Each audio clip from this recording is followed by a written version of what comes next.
Let's fucking do this. Hello, everyone. Welcome. My name is Phoenix, and this is the Consumer's Guide to Filmmaking. The Lighthouse, 2019, Robert Eggers. The Lighthouse tells the story of two lighthouse keepers, Thomas and Ephraim. Tasked with maintaining a lighthouse for 4 weeks, Ephraim begins to notice Thomas acting strangely at the top of the lighthouse. Over time, visions of mermaids and beautiful sea creatures permeates the mind of Ephraim, and he begins to go insane.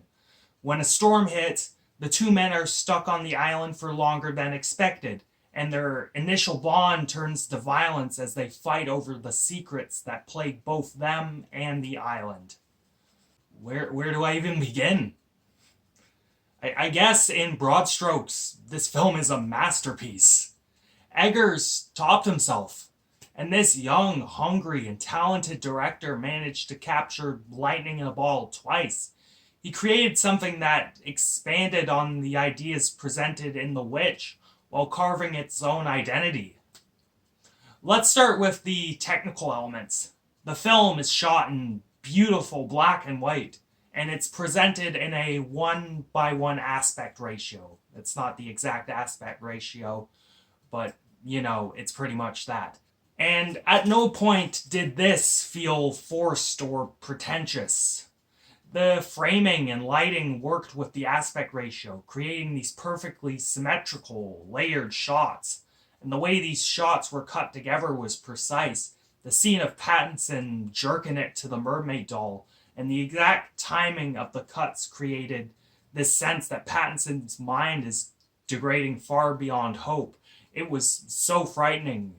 The aspect ratio also creates this sense of claustrophobia because they're both living in this confined space. Further, the set design, costumes, and effects are out of this world. The hell of the crashing water and the worn-down lighthouse and lodging, coupled with Defoe and Pattinson's scruffy and period-specific dress, made the world of this movie so lived in. The few times they used computer effects were so seamless, and never once did it take me out of the movie.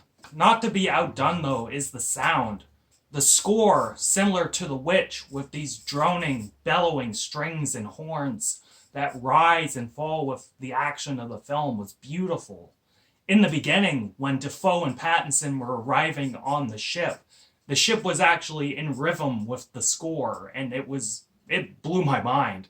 It was such a nice little touch. And the creaking house, the crashing waves all created this impending doom. It made it feel like hell was coming.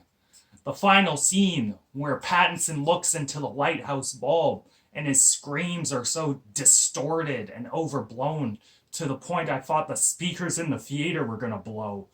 It conveys a sense of something beyond this world. It scared the piss out of me. And of course, not to be ignored, is the writing and the performances of Robert Pattinson and Willem Dafoe. Eggers is a man of such dedication when it comes to his scripts.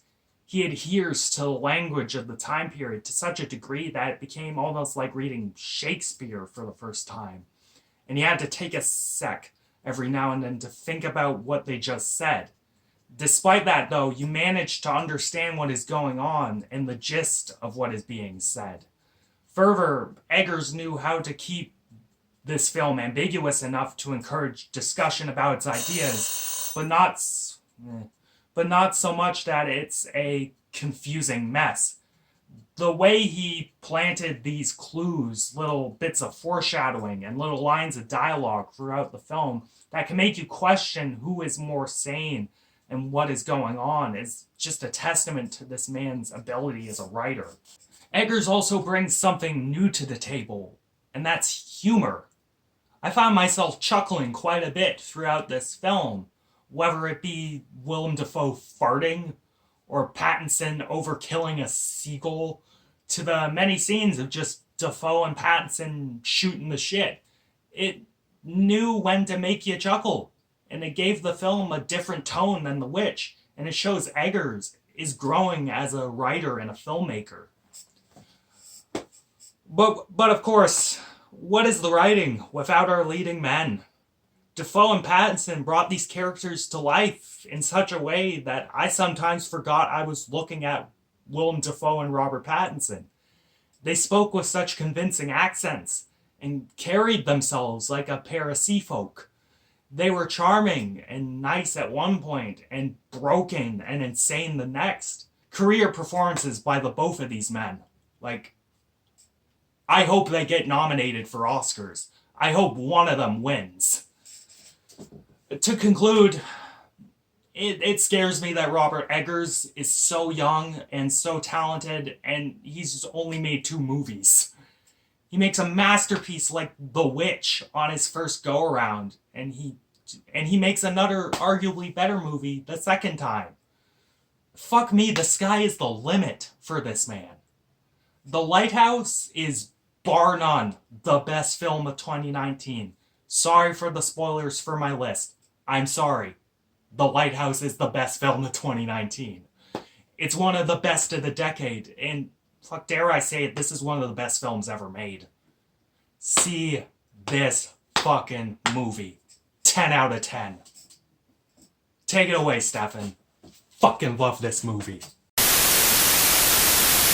Yo, it's your boy Stefan. If you made it to this part of the video, you know you just watched a fly-ass review by my man Phoenix.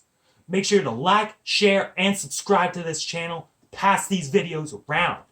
Also, make sure to follow this channel on Twitter, Facebook, Instagram, MySpace, all that stuff. Links to those will be in the description. And man, if you like what's going on here, if you want Phoenix to keep doing his thing, man, you gotta donate to our Patreon and Subscribe Star pages. That way, you can get all sorts of extra content that's just straight up baller. Yo, this your boy Stefan signing out. Peace!